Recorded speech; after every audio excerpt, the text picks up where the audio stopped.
नीतीश कुमार उठापटक के लिए माहिर हैं। और देखिए खरमास का महीना चल रहा है रत्नेश, और हम बार बार कहते हैं कि हर साल जब खरमास चढ़ता है तो बिहार में राजनीतिक तापमान भी चढ़ जाता है। 14 दिसंबर से 14 जनवरी बड़ा क्रिटिकल और क्रूशियल फेज आता है बिहार की राजनीति में। पिछले साल यही महीना था और यहीं से लगातार हम खबर कर रहे थे।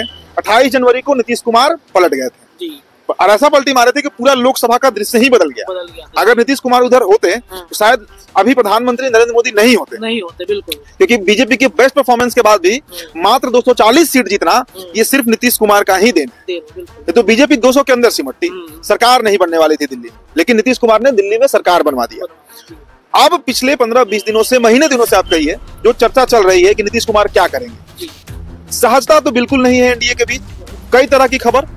आज तस्वीर आया कि सम्राट चौधरी भी जो है कल ही शायद कल से आज तक के लगातार कई बार सीएम आवास जा चुके हैं सम्राट चौधरी। एक खबर और भी है, इस पर कई जगह हमने पढ़ा भी है वो खबर। आरिफ मोहम्मद खान जो नवनियुक्त राज्यपाल हैं, गवर्नर बने हैं बिहार के, वो हालांकि आज उन्होंने इस पर सफाई दे दिया कि हमारा 1975 से संबंध है लालू जी से, इसलिए हम मिलने गए थे। और तेजस्वी यादव ने सीतामढ़ी में इस पर खुलासा किया भी था, उन्होंने बयान भी दिया था कि नीतीश कुमार टॉलरेट नहीं है, पैर पे कुल्हाड़ी मारने जैसा हो जाएगा। और सही बात है कि राजनीतिक तौर पर अगर देखा जाए तो ये आरजेडी के लिए आत्महत्या वाला स्थिति है, लेकिन सबके बावजूद अगर लालू प्रसाद यादव इस तरह कह रहे हैं तो बात में कुछ तथ्य है, कुछ दम है। अब देखिए घटनाक्रम, आप देखिए ना, लगातार बीजेपी का एक दबाव का राजनीति नीतीश कुमार के ऊपर लगातार, और इधर आरजेडी की चुप्पी। लेकिन अब चूंकि आरजेडी बोल रही, और दिल्ली का प्रकरण हमने देखा जहां नीतीश कुमार पहुंचे, खबर आई कि मनमोहन सिंह के आवास पर उनकी मुलाकात कांग्रेस के एक बड़े लीडर से हुई। नमस्कार साथियों, स्वागत है आप सभी का एक बार फिर से आपके अपने चैनल पर। बिहार की राजनीति में आज का दिन बेहद खास है। हालांकि खास तो कल रात से ही हो गया है। कल 1 जनवरी था और 1 जनवरी को जैसे ही रात होता है, लालू प्रसाद यादव का एक बयान सामने आता है। ये बयान बिहार की राजनीति के लिए बेहद अहम बयान है। उसके ठीक अगले सुबह, चूंकि आज बिहार के नए राज्यपाल का शपथ समारोह था, उसके पहले की जो राजनीतिक घटनाक्रम घटी है, लालू प्रसाद यादव के बयान के बाद चर्चाएं तेज हो गई। तेजस्वी यादव से पूछा गया तो पहले तेजस्वी कहते हैं कि नहीं, हमने तो पहले ही सब कुछ क्लियर कर दिया है। लेकिन जैसे ही शपथ समारोह में अंदर पहुंचते हैं तेजस्वी, एक तस्वीर आपके स्क्रीन पे हम चला रहे हैं, ये तस्वीर को जरा आप देखिए। ये नीतीश कुमार और तेजस्वी यादव के एक बार फिर आमने सामने होने की तस्वीर है, और तस्वीर बेहद सुखद अपने आप में है। और जैसे ही यह तस्वीर आती है, मीडिया कर्मी फिर सवाल करते हैं। जब तेजस्वी बाहर निकलते हैं तो वो खामोश हो जाते हैं। नीतीश भी खामोश हैं। लालू प्रसाद यादव के बयान के बाद चर्चा करने की बातचीत जब की गई तो तेजस्वी भी खामोश है। दो दिल मिल रहे हैं, चुपके चुपके वाली कहानी हो गई है क्या? इस वक्त 10 सर्कुलर रोड पर लालू राबड़ी आवास पर हम हैं, और पीछे तस्वीर आप देख पा रहे होंगे, हलचलें थोड़ी सी तेज हो चुकी हैं। अंदर तेजस्वी, लालू, राबड़ी सब मौजूद हैं। क्या बातचीत हो रही होगी, क्या चर्चाएं चल रही होंगी, उस पर आएंगे। लेकिन उदीप जी हमारे साथ, हमारे सहयोगी है। भाई, ये ग्राउंड जीरो से खबर करना जरूरी हो गया था, कंधा ही मतलब मिल गया है तो नीतीश कुमार को नया। क्या लग रहा है तेजस्वी यादव? देखिए, लालू प्रसाद यादव का जो कल शाम बयान आया, जिस तरह से उन्होंने मतलब खुले तरीके से स्वीकार कर लिया कि नीतीश कुमार का स्वागत है, अगर वो चाहे तो आ सकते हैं हमारे साथ, हमारा दिल और दरवाजा दोनों खुला हुआ है। देखिए, बिहार में ये जो पिछले 15-17 दिनों से जो लगातार खबर चल रही है, नेशनल मीडिया से लेकर तमाम जगहों पर, बिना कारण खबर नहीं है। नीतीश कुमार उठापटक के लिए माहिर हैं। और देखिए खरमास का महीना चल रहा है रत्नेश, और हम बार बार कहते हैं कि हर साल जब खरमास चढ़ता है तो बिहार में राजनीतिक तापमान भी चढ़ जाता है। 14 दिसंबर से 14 जनवरी बड़ा क्रिटिकल और क्रूशियल फेज आता है बिहार की राजनीति में। पिछले साल यही महीना था और यहीं से लगातार हम खबर कर रहे थे। 28 जनवरी को नीतीश कुमार पलट गए थे और ऐसा पलटी मारे थे कि पूरा लोकसभा का दृश्य ही बदल गया। अगर नीतीश कुमार उधर होते तो शायद अभी प्रधानमंत्री नरेंद्र मोदी नहीं होते बिल्कुल, क्योंकि बीजेपी के बेस्ट परफॉर्मेंस के बाद भी मात्र 240 सीट जीतना ये सिर्फ नीतीश कुमार का ही देन है। तो बीजेपी 200 के अंदर सिमटती, सरकार नहीं बनने वाली थी दिल्ली में, लेकिन नीतीश कुमार ने दिल्ली में सरकार बनवा दिया। अब पिछले 15-20 दिनों से, महीने दिनों से आप कहिए, जो चर्चा चल रही है कि नीतीश कुमार क्या करेंगे। सहजता तो बिल्कुल नहीं है एनडीए के बीच, कई तरह की खबर। आज तस्वीर आया कि सम्राट चौधरी भी जो है कल ही शायद कल से आज तक के लगातार कई बार सीएम आवास जा चुके हैं सम्राट चौधरी। एक खबर और भी है, इस पर कई जगह हमने पढ़ा भी है वो खबर। मोहम्मद आरिफ मोहम्मद खान जी जो नवनियुक्त राज्यपाल हैं, गवर्नर बने हैं बिहार के, जी वो हालांकि आज उन्होंने इस पर सफाई दे दिया कि हमारा 1975 से संबंध है लालू जी से, इसलिए हम मिलने गए थे। लेकिन खबर ये भी है कि अमित शाह के दूत बनकर लालू जी से मिलने गए थे। अच्छा, अमित शाह का दूत बनकर अच्छा। आर.के. सिन्हा की जो मुलाकात हुई लालू प्रसाद यादव से, वो भी यही कहा जा रहा है कि वो भी अमित शाह का मैसेज लेकर आए थे। अच्छा। कौन सा मैसेज भाई? कि अब बिहार में लड़ाई बीजेपी चाहती है कि राष्ट्रीय जनता दल और भारतीय जनता पार्टी आमने सामने से लड़े। बीच में हर बार जो त्रिशंकु की तरह नीतीश कुमार आ जाते हैं, वो ना हो सके इस बार विधानसभा चुनाव में। तो कैसे भी नीतीश को साइड करना है, बीजेपी इस स्ट्रेटेजी पर काम कर रही है। अच्छा।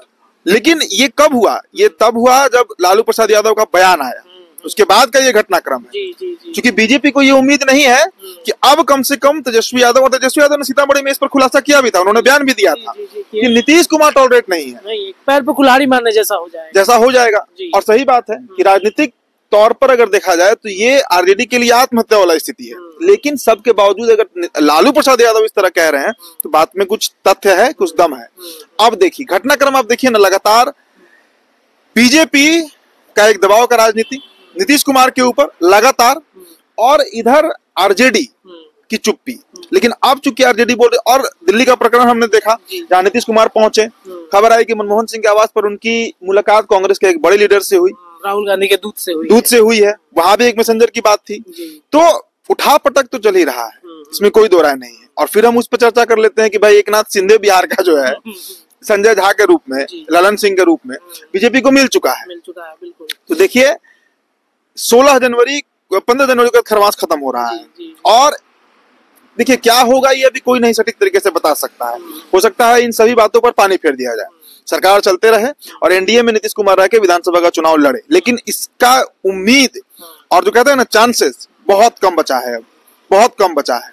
क्योंकि बीजेपी चाह तो रही है बिहार में अपना सीएम बनाना, और इसका आभास नीतीश कुमार को हो गया है। तो नीतीश कुमार ही टॉलरेट करने वाले हैं नहीं। मैंने कहा ना कि नीतीश कुमार सब कुछ से कॉम्प्रोमाइज कर सकते हैं, सीएम की कुर्सी से नहीं करेंगे, नहीं करेंगे। और बीजेपी उसी फिराक में है, चाहती है कि बिहार में उसका अपना मुख्यमंत्री बने, अपना सीएम बैठे वहां पर। भले ही जेडीयू के दो डिप्टी सीएम बनाने को तैयार है, लेकिन मुख्यमंत्री भारतीय जनता पार्टी को अपना चाहिए। तो ऐसी परिस्थिति में ये सहज स्थिति तो नीतीश कुमार के लिए नहीं है। अब पेच फंसा हुआ था कि भाई आरजेडी इस पर क्या सोचती है। तो लालू यादव ने कल इस पर स्पष्टीकरण कर दिया, साफ ही कर दिया कि हम तो भाई दरवाजा खोले हुए हैं, आप तैयार होइए तब तो, नीतीश कुमार पहले तैयार हो जाएं तब तो बात बने आगे। तो अब नीतीश के ऊपर बॉल फेंक दिया गया है। और आपने जो तस्वीर दिखाया, ये तस्वीर कोई पहली तस्वीर नहीं है। याद कीजिए बिहार का जो शीतकालीन सत्र चला विधानसभा का, उसमें भी ऐसा ही केमिस्ट्री दिखा लालू और माफ कीजिएगा तेजस्वी और नीतीश के बीच। फिर राबड़ी देवी का महिला समाज यात्रा की प्रशंसा कर देना, ये क्लियर संकेत था कि बातचीत चल रही है, बातचीत चल रही है। बातचीत अंतिम दौर में है। अभी हम देख रहे हैं लालू राबड़ी आवास पर काफी हलचल है, अंदर सभी लोग मौजूद हैं, बातचीत हो रहा है, चर्चा चल रही है। तो क्या बात अंतिम दौर में है? क्या सच में दही चूड़ा का तैयारी कर रहे हैं? क्या बोलो? अगर अंतिम दौर में भी होगा तो देखिए इस पर अभी कोई क्लियर कट बोलने को तैयार नहीं है। अभी ही शक्ति सिंह यादव जा रहे थे, वो इस पर बोलने को तैयार नहीं है कि चल क्या रहा है बिहार में। लेकिन लालू यादव ने देखिए लालू यादव वोकल लीडर हैं और स्पष्ट बात करने के लिए ही जाने जाते हैं। तो कल उन्होंने स्पष्ट तो कर दिया है, इसका मतलब ग्रीन सिग्नल नीतीश कुमार को दिखा दिया गया है नीतीश कुमार के ऊपर। और मेरा जो अपना मतलब गट फीलिंग कह रहा है कि नीतीश कुमार इस पर फैसला लेंगे। नीतीश कुमार एनडीए के साथ, देखिए एक और मसला है, सीट शेयरिंग का भी मसला फंसा हुआ है। नीतीश कुमार चाहते हैं कि इस बार जेडीयू का अपना 100 से अधिक विधायक जीते, जेडीयू का 100 से अधिक विधायक, और उसके लिए सीटें जिस संख्या में वो मांग रहे हैं, बीजेपी उस पर सहमत नहीं है। बीजेपी अपना फेरा में है, अपने फिराक में है कि हमारा 100 से अधिक विधायक हो जाए, कि हम सबसे बड़ी पार्टी बनकर उभरे बिहार में, किसी बैसाखी की जरूरत ना पड़े, हम मांझी कुशवाहा और चिराग को लेकर अपनी सरकार बना ले। तो दोनों तरफ से खींचाखींची चल रहा है, दोनों तरफ से, बीजेपी और जेडीयू दोनों तरफ से। अब ऐसी परिस्थिति में नीतीश कुमार कितने कंफर्टेबल हैं और नीतीश कुमार इस पर क्या फैसला लेते हैं, इस पर सबकी नजर है। लेकिन इतना मानकर चलिए कि फैसला 16 जनवरी तक होगा, क्योंकि ये तारीख तमाम नेशनल चैनल पर चल रहे हैं। ये बजाते टाइटल और थंबनेल में ये तारीख डाला जा रहा है 16 जनवरी, क्योंकि खरमास खत्म हो रहा है उस समय। तो उस समय तक इंतजार करना है। अब 2 तारीख हो ही गया है, लेकिन कल से घटनाक्रम बिहार का बदला है, इसमें कोई दो राय नहीं है। इसके पहले तक की स्थिति दूसरी थी, और खासकर तब जब तेजस्वी ने कहा था सीतामढ़ी में कि नीतीश कुमार को बर्दाश्त नहीं करेंगे। नीतीश कुमार भी इंतजार कर रहे थे कि आरजेडी की तरफ से कुछ ऐसा संकेत मिले जिस वजह से उसके बाद ही हम कुछ फैसला करेंगे। तो संकेत तो मिल गए, पिछली बार भी ऐसा ही हुआ था, मुझे याद है कि वो इंतजार कर रहे थे कि एनडीए की तरफ से कोई संकेत मिले और मिला था संकेत। तो वो समय, और उसके बाद ही 15-20 दिन का समय लगा था, क्योंकि जनवरी की शुरुआत से ही ये खेल जो है शुरू हो गया था। लेकिन इसका परिणति तक कब पहुंचा, तो 28 जनवरी 2024। तो आज 2 जनवरी 2025 है। मुझे लगता है कि 28 तक इंतजार करना चाहिए, लेकिन 28 तक समय जाएगा नहीं, 16 तक ही बिहार में कुछ ना कुछ उठापटक हो जाएगा। या तो नीतीश कुमार गद्दी से उतर जाएंगे, बीजेपी अपना सीएम बैठाएगी। और देखिए, आरिफ मोहम्मद खान को भेजा भी गया, हमने कल इस पर खबर भी किया था कि अगर यहाँ पर राष्ट्रपति शासन लगता है, प्रेसिडेंट रूल लगता है, जिस तरह 2005 में लगा था, फरवरी से अक्टूबर तक बूटा सिंह बने थे, गवर्नर थे बिहार के, और उन्हीं का शासनकाल था, उस तरह का भी अगर यहाँ पर स्थिति बनता है, तो उस स्थिति को टैकल करने के लिए राजेंद्र अलकर से अच्छा जो है ये मोहम्मद आरिफ खान जो है, आरिफ मोहम्मद खान, ये ज्यादा कॉम्पिटेंट व्यक्ति है। तो क्या वो भी बातचीत करने गए थे कि अगर ऐसा स्थिति होगा तो आप क्या तैयार हैं विधानसभा चुनाव पहले कराने? देखिए, इसकी खबर थी और खबर इस पर आज चला भी है कि अमित शाह के दूत बनकर कहीं मोहम्मद आरिफ खान तो लालू यादव से बात करने नहीं गए थे, समझाने तो नहीं गए थे कि भाई कितने दिनों तक नीतीश कुमार बीच में सत्ता का सुख लेते रहेंगे, लड़ाई अब आमने सामने की हो जाए, बीजेपी और आरजेडी लड़ जाए, इसलिए समर्थन मत दीजिए। समर्थन मतलब नीतीश कुमार मांगे तभी समर्थन मत कीजिए। फिर आर के सिन्हा की मुलाकात, उस समय भी उसके बारे में भी यही बातें निकल कर आ रही हैं कि अब बीजेपी भी नहीं चाह रही है ना कि राजद इनको स्वीकार करे, क्योंकि अगर स्वीकार कर लेगी तो फिर 2025 के बाद नीतीश कुमार कंटिन्यू करेंगे एज ए सीएम अगले 5 सालों के लिए। और अगर 100 से अधिक विधायक जिता लेते हैं तो और मजबूत होकर उभरेंगे नीतीश कुमार, और ज्यादा मजबूत होकर उभरेंगे तो और अधिक स्थिति खराब रहेगी। मतलब ना बीजेपी ना आरजेडी, दोनों के दोनों जो है वो सत्ता से 5 साल के लिए बाहर ही रहेगी। तो बिहार उनके हाथ नहीं आना है। बीजेपी चाहती है फाइट में आना, और उसके लिए फाइट तभी होगा जब आरजेडी वर्सेस बीजेपी होगा। जब तक नीतीश कुमार बीच में है, जेडीयू बीच में है, सत्ता दोनों तरफ नहीं जाने वाली है। वो पेंडुलम की तरह है कि बीच का बैलेंस बनाकर रखेंगे, भले ही उनके 100 विधायक हो या 40 विधायक हो, सीएम नीतीश कुमार ही, चाहे बीसी विधायक हो, सीएम नीतीश कुमार ही रहेंगे। सेंटर पावर का जो केंद्र है ना, वो नीतीश कुमार ही रहेंगे। चलिए देखिए, तो ये मसला है बिहार की राजनीति में। राज्यपाल का लालू प्रसाद यादव से मिलना हो, या जो आर के सिन्हा अचानक से मिलने गए थे लालू प्रसाद यादव से देर रात्रि, ये भी एक संयोग नहीं है। बिहार की राजनीति में कोई भी घटनाक्रम यूं ही नहीं घटता है। तो नीतीश कुमार को अब साइड करने की तैयारी आरजेडी और भाजपा दोनों मिलकर कर रही है।